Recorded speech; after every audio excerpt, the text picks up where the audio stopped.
¿Qué tal, amado? Shalom para todos y para todas. Bienvenidos y bienvenida una vez más a su canal Conozca la Verdad.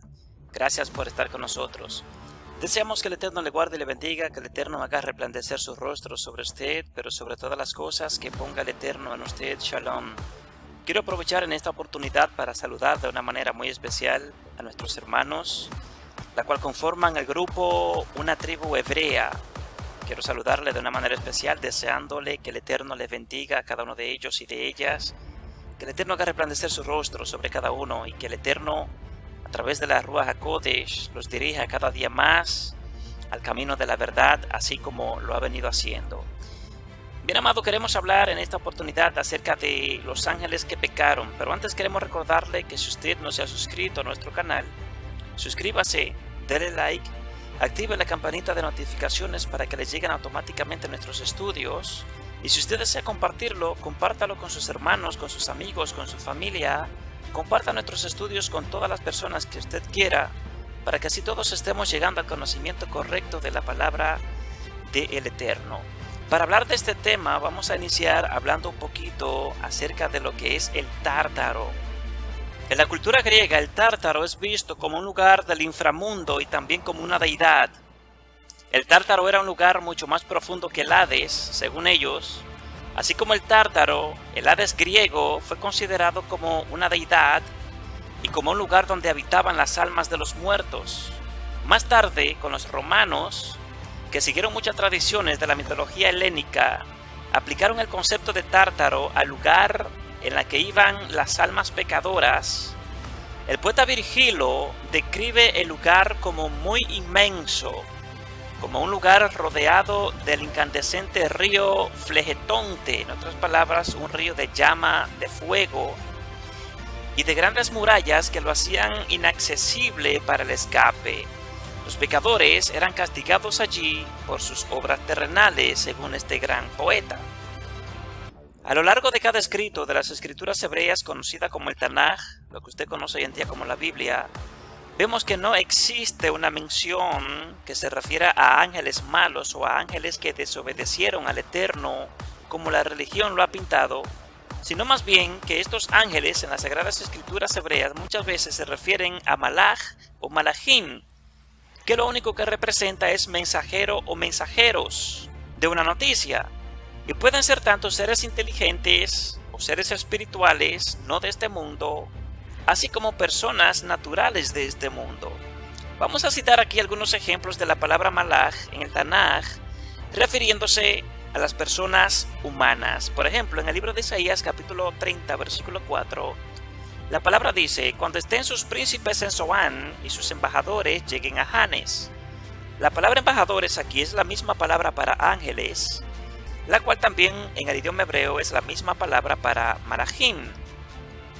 En 1 de Samuel capítulo 11 versículo 9 la palabra dice: y respondieron a los mensajeros que habían venido, así diréis a los de Jabes de Galaad: mañana al calentar el sol seréis librados.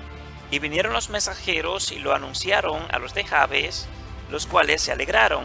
La palabra mensajeros aquí obviamente es la misma palabra para Malachim o para ángeles.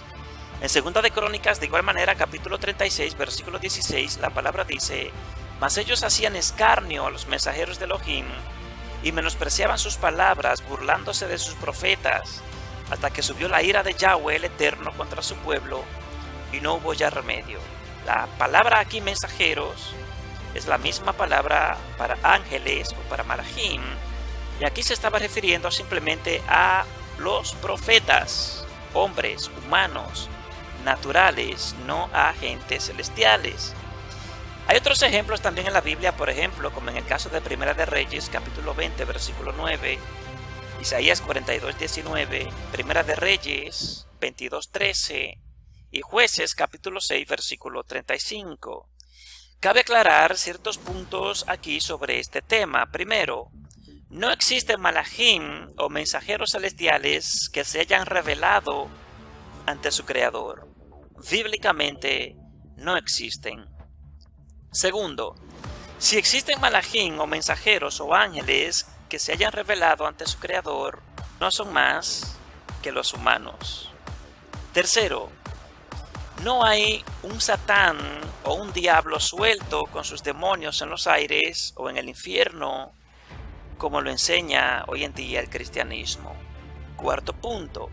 Si existe un Satán que hace mal a Israel o a cualquier persona, somos nosotros mismos los humanos con nuestras propias acciones. Comprendiendo estos puntos, analicemos entonces el siguiente pasaje. Segunda de Pedro capítulo 2 versículo 4 dice la palabra, hablando Kefas, porque si Dios no perdonó a los ángeles que pecaron, sino que arrojándolos al infierno los entregó a prisiones de oscuridad para ser reservados al juicio. ¿Cuál es el contexto aquí, según Kefas está hablando? ¿De qué está hablando este hombre? Si leemos todo el capítulo 2 de la segunda carta de Shimon Kefa, nos daremos cuenta que empieza a hablar de los falsos profetas y de los falsos maestros que han estado entre el pueblo causando disolución entre los clanes y familias de Israel. Y es aquí donde Shimon Kefa conecta lo que está sucediendo en su tiempo y las actitudes de los israelitas con lo que ocurrió siglo pasado según se encuentra registrado en la Torá. Mas sin embargo, el versículo 4 del capítulo 2, el cual estamos leyendo, no es muy específico por decirlo así, pero por el contexto que él está describiendo parece ser que no está relatando el libro de Génesis capítulo 6, donde los hijos de Elohim toman las hijas de los hombres y empieza a haber ya una depravación y una maldad muy grande en aquella tierra, donde el Eterno decide poner fin a toda carne. Después habla del Mabul, el diluvio, que no perdonó y que hubo juicio. Habla también de la destrucción de Sodoma y Gomorra, que no perdonó, sino que también hubo juicio. Y todo esto fue para hombres, no para seres angelicales o celestiales. En Génesis capítulo 6 es claro en todo el contexto que no se está hablando aquí de ángeles caídos o de ángeles espirituales, de ángeles celestiales, ni de diablos bajados del cielo, sino de gente con autoridad que se rebeló y que no quiso seguir más las órdenes del Creador. Estos son los malachim que habla esta carta. Está claro que los malachim celestiales no transgreden la voz de su Creador. Solo los malachim terrenales, o sea nosotros los hombres, los humanos.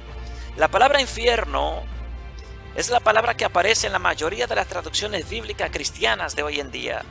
Pero la palabra griega que está detrás de la castellana es tártaro. ¿Qué implica esta palabra? Esta palabra solo puede ser entendida en el mundo de la mitología griega, como ya antes se explicó al inicio de este estudio. Solamente aparece una sola vez en todos los escritos de los primeros discípulos y ninguna vez en todo lo que tiene que ver con el Tanaj o con el Antiguo Testamento. Entonces esto se vuelve un poco complejo, ya que estos textos quizá fueron manipulados por la Iglesia romana hace siglos para tratar de que haya una continuidad en la forma y manera de pensar de sus doctrinas erróneas y de dioses que adoraban todos ellos. Pero de alguna forma podemos limpiar y dar forma a la idea original que el traductor quiso mostrar a través de estos textos. Y a la luz de todas las escrituras hebreas es que la idea del tártaro nos muestra el abismo de tinieblas, abismo, regiones inferiores. Obviamente no me refiero a un lugar físico, sino más bien a un lugar espiritual o a un estado espiritual de la persona que está por su caída o que está cayendo, espiritualmente hablando, y esto es por dejar al Creador y seguir su impulso animal, por ser aberrante, por dejar la senda ya trazada. La siguiente es una posible traducción. La segunda carta de Shimon Kefas podría posiblemente decir en hebreo: porque si Elohim no perdonó a los malachim, a los jueces de autoridad, a los príncipes que pecaron, sino que arrojándolos al abismo los entregó a prisiones de oscuridad para ser reservados al juicio. En otras palabras, estos malachim o estos mensajeros, jueces con rangos autoritativos de aquella época, y aún puede ser de nuestro tiempo, que transgredieron al Creador, y al hacerlo el mismo Eterno los dejó en sus propios deseos carnales, encadenados en ese abismo de tinieblas que toda persona puede caer, y de esta manera reserva juicio para sí mismo.